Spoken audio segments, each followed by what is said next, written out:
The Ramsey County Medical Examiner's Office has identified the officers involved in a use of force incident in St. Peter on June 18th. St. Peter police officer Austin Buss suffered a gunshot wound to the arm. Nicollet County Sergeant Dustin Struckman and Officer Buss are now on critical incident leave. Here's what we know. According to the Bureau of Criminal Apprehension Investigation, Mankato Police Department were pursuing a vehicle that fled to St. Peter and stopped on the 2100 block of Bunker Lane. The driver, 21-year-old Jordan Donahue, fled and ran into the home of an acquaintance.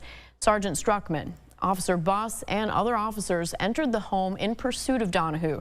While inside the home, they were attempting to go up a stairwell to the second floor when Donahue fired a shotgun down the stairwell from the second floor, striking Officer Buss in the arm and ballistic vest. That's when Buss and Struckman returned fire and left the home to seek medical care for Officer Buss. After the residential area was secured, officers flew a drone into the home and discovered Donahue deceased upstairs from a gunshot wound.